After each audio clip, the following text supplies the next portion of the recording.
Olá, seja bem-vindo mais uma vez ao nosso encontro semanal para o estudo da lição da Escola Sabatina.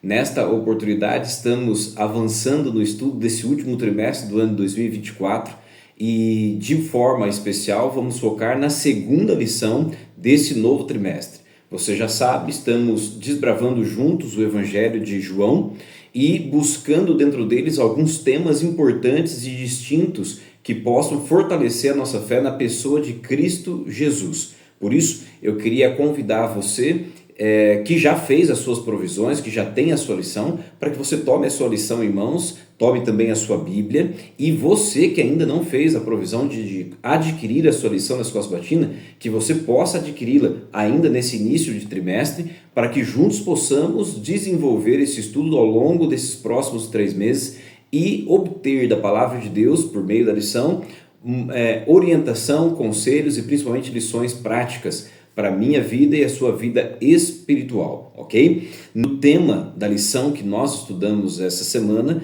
é Sinais da Divindade. Sinais da Divindade. O verso principal dessa lição se encontra em João, capítulo 11, no verso 25 e no verso de número 26. Nós vamos ler esse texto junto e vamos buscar, através dele e através dos tópicos apresentados essa semana, compreender um pouco melhor sobre os sinais da divindade de Cristo, ok? Então, se você puder, aonde você estiver, eu quero convidar você a uma breve oração para que o Espírito de Deus possa nos conduzir a esse estudo. Se você puder, feche seus olhos. Maravilhoso Deus e Pai Todo-Poderoso, obrigado por esse privilégio de poder encontrar este irmão, este amigo, neste momento, nesta ocasião, para juntos mais uma vez abrirmos a Tua Palavra, a Bíblia, e permitirmos que ela fale a nós através do Teu Santo Espírito. Apoiados no contexto apresentado pela lição da Escola Sabatina, nesta oportunidade queremos entender mais sobre os sinais da divindade de Jesus.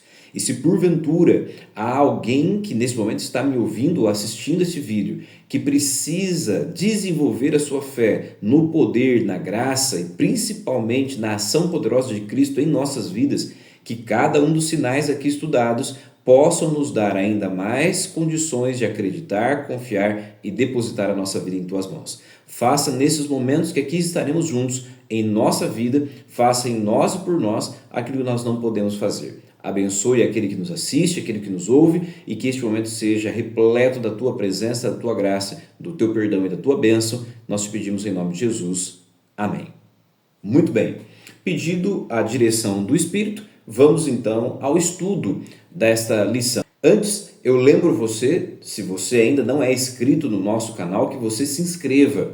Ao mesmo tempo, se esse conteúdo, como certamente eu acredito que será útil para você, você possa também deixar o seu like, compartilhar e quem sabe também deixar aí um comentário para que eu e você possamos interagir não somente agora enquanto você assiste, mas também em momentos posteriores. Quem sabe você tem uma ideia, um insight diferente, uma visão diferente sobre um tema ou texto aqui colocado, deixe o seu comentário para que nós possamos interagir juntos, ok? Muito bem, vamos então ao tema principal e ao verso para memorizar da lição dessa semana. Como eu disse, o tema geral é sinais da divindade, ok? E o verso para memorizar se encontra no Evangelho de João, no capítulo 11, verso 25 e verso 26, aonde nós lemos da seguinte forma: Então Jesus declarou: Eu sou a ressurreição e a vida. Quem crê em mim, ainda que morra, viverá. E todo o que vive e crê em mim não morrerá eternamente. Você crê nisto? Isso é o que se encontra, então, em João capítulo 11, verso 25 e 26. Se você parar e analisar esses dois versos com cuidado, você verá que já de forma introdutória, esses versos falam muito sobre a identidade e a missão de Cristo. Observe, já no início do verso, Jesus vai dizer o seguinte: Eu sou. Claramente uma identificação de quem é Jesus. À medida que ele se apresenta como eu sou, ecoa aquilo que já havia sido colocado lá em Êxodo, capítulo 3, no diálogo de Deus com Moisés, junto à sarça ardente. Lembra disso? Ele se apresenta como o grande eu sou. E quando Jesus retoma essa temática no Evangelho de João, ele está fazendo uma conexão para mostrar para os seus ouvintes que ele é aquele que já havia sido manifestado a Moisés no Antigo Testamento. Logo, o eu sou aqui se coloca como uma identidade, uma identificação de Jesus. Na sequência do verso, ele vai dizer assim: ressurreição e vida. No primeiro momento, eu sou, identificação. Segundo, a ressurreição e a vida. Aqui nós encontramos um atributo de Jesus. Então, em primeiro lugar, ele se identifica como eu sou. Em segundo lugar, ele vai apresentar um atributo desse eu sou. E esse eu sou, segundo Cristo, nesse verso, é a ressurreição e a vida. Ao mesmo tempo, indo adiante, o texto vai colocar: quem crê em mim. Isso é uma condicionante. Jesus está deixando claro: eu sou o grande eu sou. Os meus atributos, entre outros, é ressurreição e vida. E há uma condição para que você acesse essa bênção que vem por meio desse meu atributo. A condição é que você creia em mim.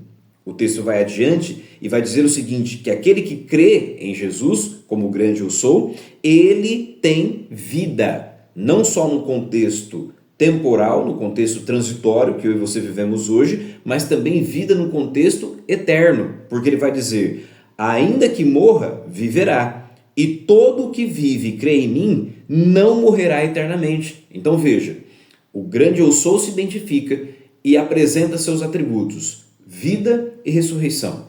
Ao mesmo tempo, ele nos dá uma condição para que você acesse essa bênção. A condição é crer em Jesus. Se você crer, o verso continua e diz que você terá vida temporal, mas também vida eterna. E ele conclui dizendo o seguinte: isso será ofertado àquele que crê em mim. Então entenda, já os versos 25 e 26 do Evangelho de João, no capítulo 11, já nos mostra esse conjunto de informações. A identidade de Jesus, o atributo de Jesus, as bênçãos que ele nos oferece e principalmente a condição para que eu e você alcancemos estas bênçãos. Muito bem, compreendido isto, a lição vai dizer assim: a Bíblia deixa claro que Jesus Cristo é o Filho eterno, um com o Pai, não criado e não derivado. Ao mesmo tempo, a lição acrescenta o seguinte: essa verdade é importante para João. Por isso, ao narrar alguns dos milagres de Jesus, ele os usou para indicar a divindade de Cristo. Então veja, João vai trabalhar através dos textos que estudamos essa semana a divindade de Jesus, a fim de mostrar que o Jesus Nazareno, filho de José e Maria, também é o Filho de Deus, o Messias. E para que isso seja claro, fique claro, tanto para a audiência daquela época quanto para mim e para você, João vai então trabalhar os sinais, os milagres que Jesus realizou, para que você de fato creia e compreenda que ele é o Filho de Deus. Nesse contexto da lição, ou já nesse contexto de introdução da lição, algo me chama a atenção e eu queria compartilhar com você. Veja, na verdade, o Evangelho de João narra o esforço de Jesus para que fosse reconhecido como Deus, ao mesmo tempo que revela o esforço do apóstolo em manter viva esta verdade, ainda em seu tempo. Lembre-se sempre do recorte temporal. Nós estamos falando de um período de tempo em que João está escrevendo o Evangelho que é bem próximo do final do primeiro século da era cristã. Estamos falando ali, quem sabe, da segunda metade da década de 90 depois de Cristo. Ou seja, um longo período depois que Jesus esteve na terra, desenvolveu o seu ministério e agora já está no céu. João então está escrevendo e dialogando com um público que não conheceu Jesus, e naquele contexto João vai trabalhar fortemente através dos sinais da divindade de Cristo para levar o povo a de fato aceitar e crer que Jesus é o Filho de Deus. A lição vai adiante e vai falar sobre o milagre da alimentação ou da multiplicação dos pães e dos peixes. E aí eu já destaco para você, já no início, aquilo que a lição coloca da seguinte forma. Em João capítulo 6, verso 4 e 5, o apóstolo destaca que o milagre da multiplicação de pães e peixes ocorreu perto da Páscoa. Por que João destaca isso? Porque todo o contexto do capítulo 6, ele vai destacar em várias ocasiões referências ao Antigo Testamento, referências a Moisés como líder do povo e principalmente Moisés como grande profeta que guiou o povo de Deus no contexto do deserto. Essas referências todas ao contexto do Antigo Testamento, ao deserto e a Moisés como grande profeta, vão fazer um link direto com aquilo que Jesus está realizando no capítulo 6, neste contexto do Novo Testamento. Se você abrir a sua Bíblia, no Evangelho de João, no capítulo de número 6, você vai perceber que o capítulo 6, ele traz várias referências àquilo que aconteceu no passado, ligando Jesus com Moisés. Então, só para você ter uma ideia básica do que nós estamos tratando aqui. Já no início do capítulo 6, o texto diz assim: depois destas coisas, atravessou Jesus o mar. Veja, o texto já está dizendo que Jesus atravessou o mar. Isso te faz lembrar as ações de Moisés no Antigo Testamento, quando ele e o povo atravessaram o Mar Vermelho. Mas o texto vai adiante e diz assim, verso 2: seguia-o numerosa multidão. Uma referência ao povo de Israel que saiu do Egito e acompanhou Moisés no deserto. No verso 3 vai ser dito assim: então Jesus subiu o monte e assentou-se. Veja, uma referência direta à ação de Moisés subir o Monte Sinai e estar na presença de Deus. Como essas referências que eu acabei de colocar, o capítulo 6 traz várias outras referências. Entre elas, referências ao contexto da Páscoa. No verso 4 é dito assim: ora, a Páscoa, festa dos judeus, estava próxima. Veja, todo o contexto, o cenário que está sendo montado no capítulo 6, ajuda o leitor, eu e você, a entendermos que este capítulo está diretamente referenciado com as ações de Moisés no Egito e principalmente com o contexto da Páscoa. E sempre que eu e você falamos sobre o contexto da Páscoa no Novo Testamento, eu e você precisamos nos lembrar que estamos falando sobre uma festa que lembra ao povo de Israel as ações e os sinais que Deus realizou no passado com o intuito de libertar o povo de Israel do Egito.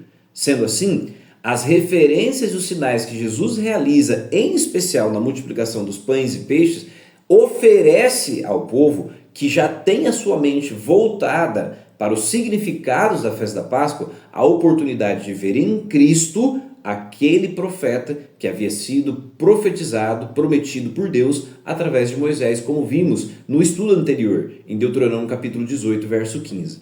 Então, todo o capítulo 6 está organizado para que, ao lê-lo, você compreenda que o sinal da multiplicação dos pães e dos peixes ajudou, ou deveria ajudar, o povo a reconhecer a divindade de Cristo por meio das suas ações. Então veja, quando você vai próximo ao final desse momento em que é narrado a multiplicação dos pães e peixes, no verso de número 14 é dito assim: vendo, pois, os homens os sinais que Jesus fizera, disseram: este é verdadeiramente o profeta que deveria vir ao mundo.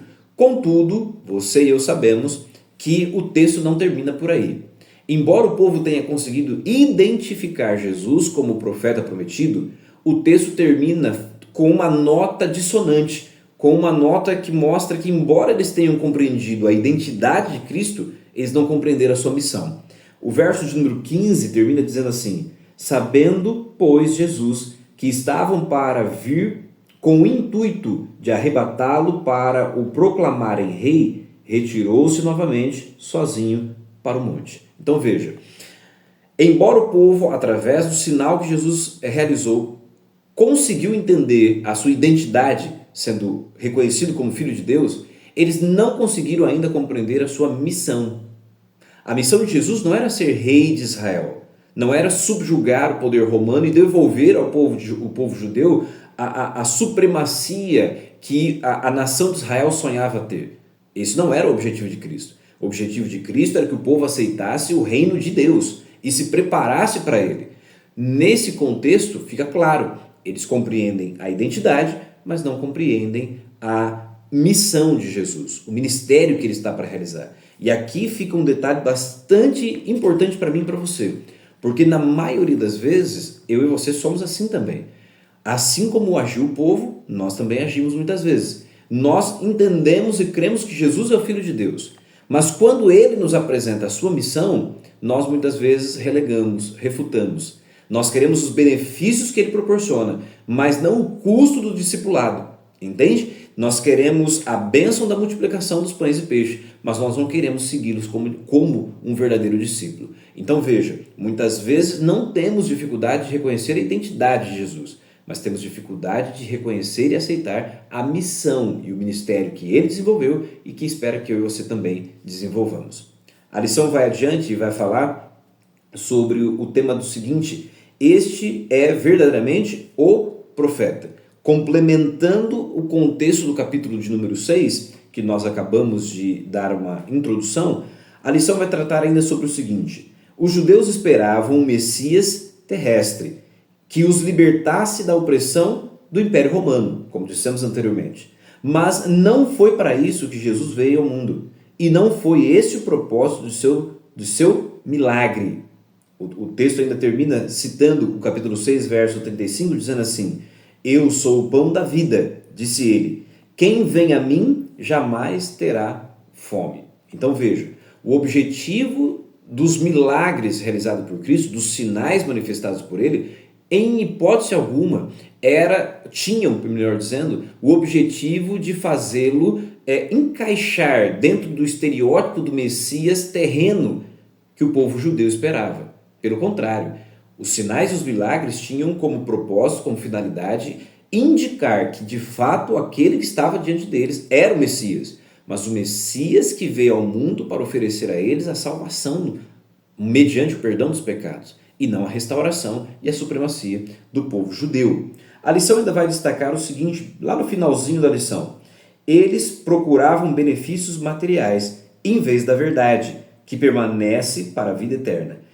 Essa é uma armadilha na qual podemos cair se não tomarmos o devido cuidado. Então entenda, ao manifestar as suas obras, os sinais e os milagres que Jesus realizou, o propósito não era levar o povo a fixar a sua atenção nos benefícios materiais. Pelo contrário, o foco, o objetivo de Cristo era levar o povo, voltar a sua atenção à messianidade, à divindade e principalmente à identidade e o propósito da missão de Cristo, de preparar o povo para receber o reino, ter os seus pecados perdoados e estarem prontos para proclamar o evangelho e receberem a salvação eterna. Esse era o objetivo. Indo adiante, a lição vai tratar ainda sobre a cura do cego. Esse tópico, ou esse capítulo, que é o capítulo de número 9 do Evangelho de João, nós vamos, para melhor compreensão, dividi-lo em duas partes para que você e eu possamos absorver toda a instrução e a informação que contém neste capítulo, que, pessoalmente, para mim, é um dos capítulos mais importantes do livro ou do Evangelho de João. Porque este capítulo, se você prestar bastante atenção, ele se subdivide naturalmente em três partes. Num primeiro momento, veja, Jesus vai ser reconhecido ou identificado, veja que está diretamente ligado com a identificação e a missão de Jesus. Jesus vai ser identificado como homem. Se você observar com cuidado do verso 1 até o verso de número 12, o texto termina enaltecendo a pessoa de Jesus como homem. Do verso 13 até o verso de número 34, você vai notar que no verso 17, dentro desse contexto que eu acabei de dizer, Jesus será identificado como um profeta. Contudo, nos últimos versos, do verso 35 ao verso de número 41, o texto termina de forma belíssima, identificando Jesus não só como homem, não só como profeta, mas mais do que isso, identifica ele como Senhor. É um capítulo belíssimo, rico em informações e principalmente instruções para a vida cristã. Contudo, ao início do estudo do capítulo 9, você vai notar com bastante facilidade que o capítulo 9 do Evangelho de João é uma parábola relacionada à maneira como o povo judeu encarava a pessoa de Jesus e a sua missão e ministério. Ao se utilizar da situação, da condição de saúde de um homem cego de nascença, Jesus está tentando fazer um paralelo entre a cegueira física e a cegueira espiritual. Aquele que era cego fisicamente tornar-se alguém que enxerga não só o físico, não só fisicamente, mas espiritualmente. Mas aqueles que tinham propriamente visão física e deveriam ter a visão espiritual, esses de fato não a terão. E o texto vai discorrer sobre isso. Então veja, a lição coloca assim: os discípulos estabeleceram uma ligação entre doença e pecado. O texto começa falando sobre isso. A palavra de Deus diz que Jesus sai do templo e ao caminhar se encontra com um cego de nascença. E os discípulos tinham na mente deles essa ligação de que a doença estava diretamente ligada ao pecado, ok? É lógico que você tem textos na Bíblia, como por exemplo estudado na semana passada, que Jesus se encontra com um paralítico junto ao tanque de Betesda, e ali ele faz uma referência à questão da condição da doença e o pecado. Tanto que Jesus diz a ele: cuidado para que você não incorra novamente em pecado, para que não te aconteça coisa pior, entende? Então existe sim uma relação entre pecado e enfermidade, e isso em vários aspectos. Contudo, nesse ponto específico, Jesus está mostrando que o pecado do pai ou da mãe não levaria o filho a estar agora enfermo, e nem tampouco o seu próprio pecado redundaria numa consequência direta de enfermidade. Pode ocorrer? Sim, mas nesse caso específico, Jesus vai utilizar esta enfermidade para a glória de Deus. O próprio texto coloca isso. Então, tratando sobre esse sinal realizado por Jesus e o impacto desse milagre na vida daquele que foi beneficiado, bem como no contexto em que estava sendo ali apresentado, eu destaquei uma parte da lição que diz assim, o significado do milagre torna-se um tema de debate bem mais amplo, levando a um longo diálogo entre o homem curado e os líderes religiosos. Essa discussão gira em torno de dois pares de conceitos que estão relacionados e são contrastados. Primeiro, pecado e obras de Deus, e depois, cegueira e visão. A lição quer chamar a minha e a sua atenção para o fato do seguinte: embora Jesus tenha realizado um ato milagroso, um sinal inequívoco de que ele era o Filho de Deus, a cura, ao invés de atrair as pessoas para aquele que proporcionou a bênção, ela em si mesmo se tornou um motivo de discussão, se tornou um motivo de discórdia. Por quê? Ao invés de focar no beneficiário, que era o homem que havia sido cego e agora estava curado, e na bênção que ele recebeu, bem como no seu beneficiário, que era Cristo, eles focaram num ponto relacionado ao contexto e à cultura judaica daquele tempo, que era a cura realizada no dia de sábado, assim como aconteceu no tanque de Betesda. O foco que deveria ser o milagre que Jesus realizou e o uso desse sinal para identificá-lo como Messias acabou sendo um pretexto para criar um problema relacionado com uma regra do cumprimento ou da observância do mandamento do sábado. A lição ainda vai destacar o seguinte: dentro desse contexto todo, a lição destaca ainda assim: a conclusão deles foi de que ele, Jesus, não vinha de Deus, porque supostamente não guardava o sábado da maneira como eles entendiam que deveria ser guardado. Então veja, os judeus haviam estabelecido regras fechadas, engessadas para a guarda do sábado. Jesus não respeitava esse regramento, porque ele seguia a observância do sábado conforme está escrito na palavra de Deus.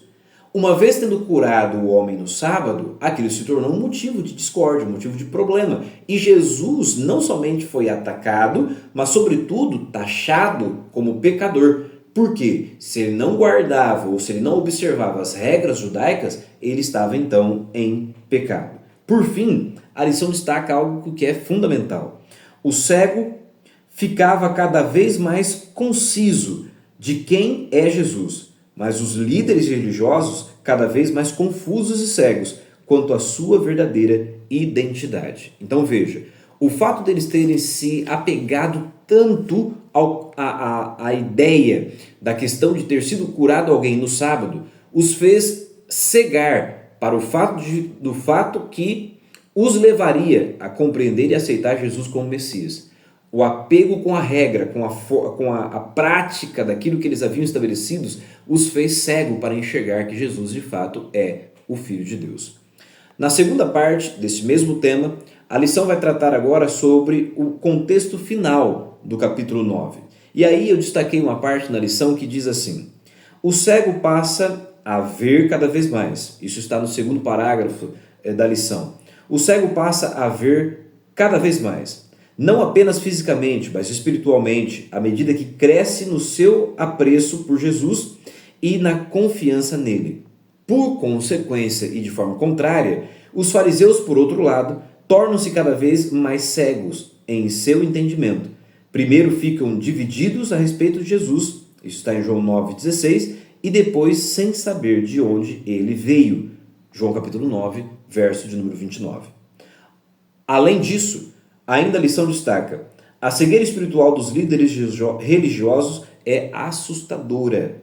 Por quê? Porque eles deixam de observar e enxergar Jesus como Deus, como o único que poderia fazer aquele milagre, para enxergá-lo como um pecador, alguém que está transgredindo a lei. Logo, a lição termina dizendo o seguinte: os guias espirituais da nação, naquela época, que deveriam ter sido os primeiros a reconhecer Jesus e a aceitá-lo como Messias, diante de todas as evidências, não conseguiam enxergar essa realidade. Veja, assim como falamos na semana anterior, o estudo do contexto e dos sinais que Jesus realiza nessa semana na lição, em especial no capítulo 9, que nós estamos vendo, tanto no capítulo 6 quanto no capítulo 9, nos leva a entender que muitas vezes, como já dissemos, o milagre, ao invés de persuadir o coração a acreditar em Cristo, endurece o coração e leva a pessoa a se afastar de Jesus. Nós vamos ver isso ainda, pois a lição vai falar sobre a ressurreição de Lázaro. E a ressurreição de Lázaro, basicamente, no capítulo 11, é um dos textos mais contraditórios que existe na palavra de Deus, relacionados a esse tema de milagres, manifestações de Cristo, em relação a levar as pessoas a crer. Por quê? O milagre da ressurreição de Lázaro deveria ser um momento áureo do ministério de Cristo, aonde a partir dali ninguém mais tivesse dúvida alguma de que Jesus era o Filho de Deus. É lógico que o capítulo 11 vai nos dar essa noção de que Jesus é o Filho de Deus, porque ninguém poderia fazer os milagres ou o milagre que ele realiza no capítulo 11. Contudo, ao mesmo tempo que o texto diz que foi algo declaradamente significativo e fora de todo o contexto e da realidade que eles viviam naquela época, ainda assim nem todos acreditaram ou aceitaram Jesus como Filho de Deus. A lição vai falar sobre todo o processo do capítulo 11 e desde o momento que Jesus recebe a notícia da enfermidade de Lázaro até o momento da ressurreição, mas eu queria destacar alguns pontos para você e dentro desses pontos eu queria chamar a sua atenção para o seguinte: na maioria das vezes nós lemos João capítulo 11 e salta aos nossos olhos a ideia de que o tema principal do texto é a morte e ressurreição, entende?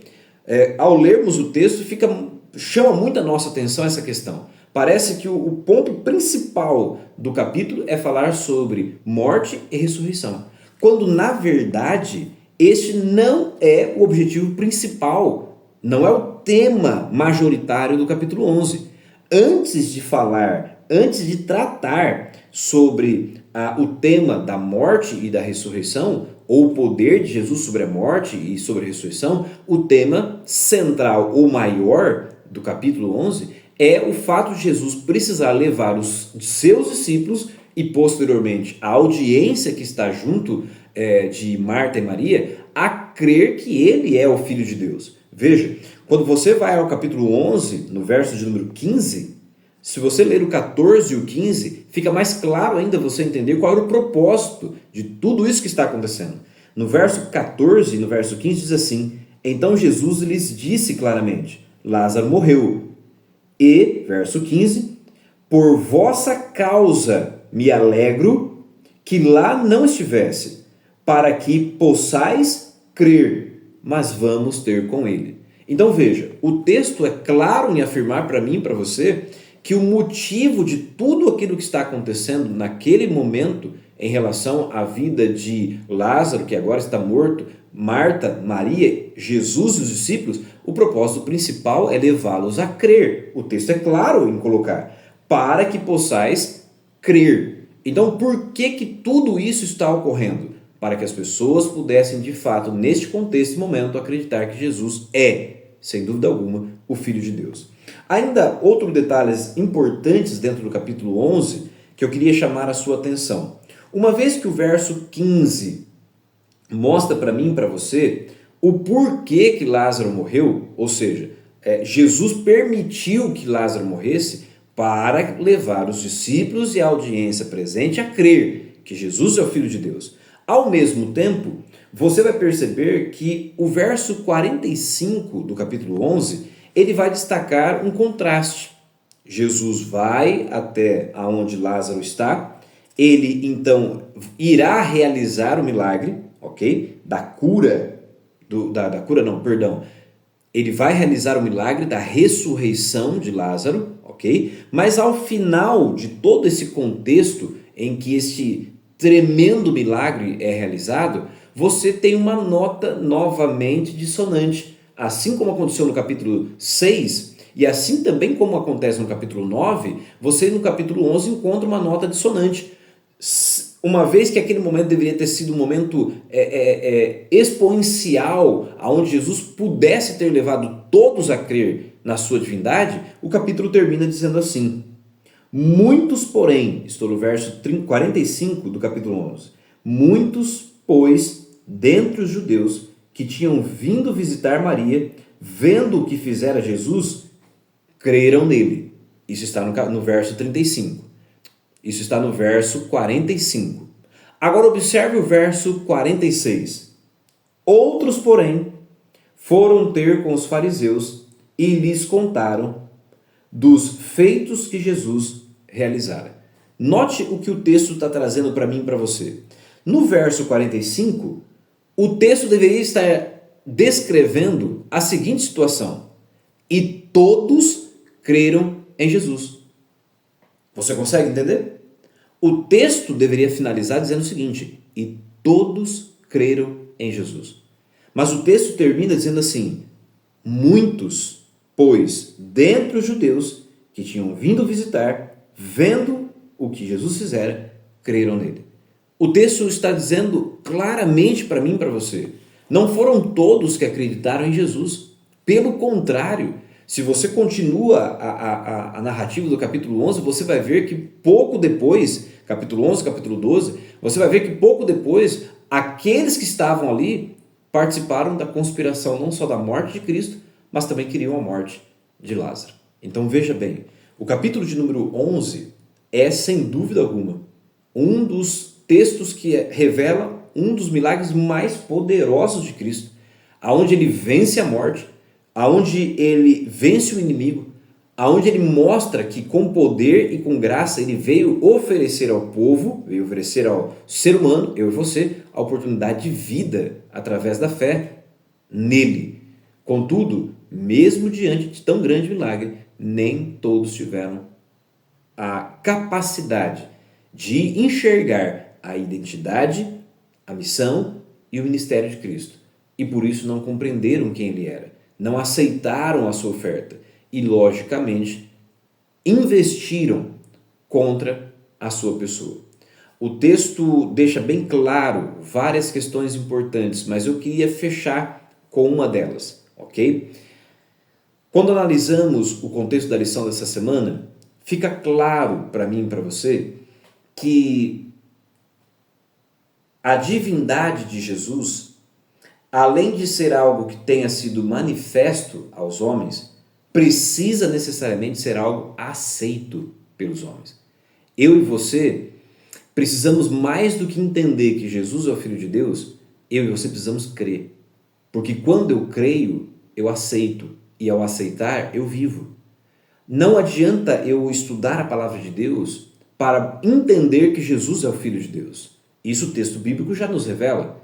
O que eu e você precisamos fazer é permitir que aquilo que ele fez no passado e continua a fazer ainda hoje seja significativo para mim o bastante para que eu possa render a minha vida a Cristo Jesus. Não tem outro caminho, você consegue entender? Jesus veio a fim de manifestar diante de mim e de você a sua glória. Quando vamos ao texto bíblico, vemos evidências, sinais da sua divindade. Mas eu e você, mais do que entender que Ele é o Filho de Deus, precisamos permitir que Ele faça em nós e por nós aquilo que nós não podemos fazer. Não seja você e eu, assim como foram os judeus e os fariseus, pessoas que viram Jesus, ouviram a sua voz, presenciaram os seus milagres, reconheceram a sua divindade, mas não aceitaram como Salvador.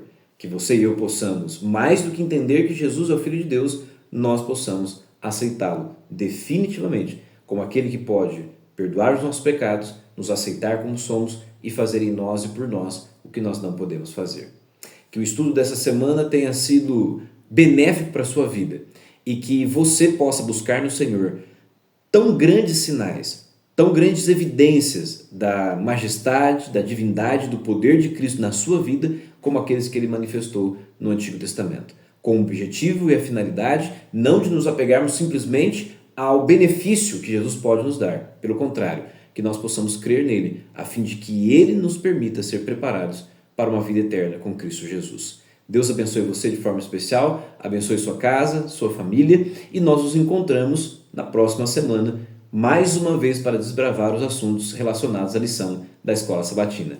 Que Deus o abençoe de forma especial.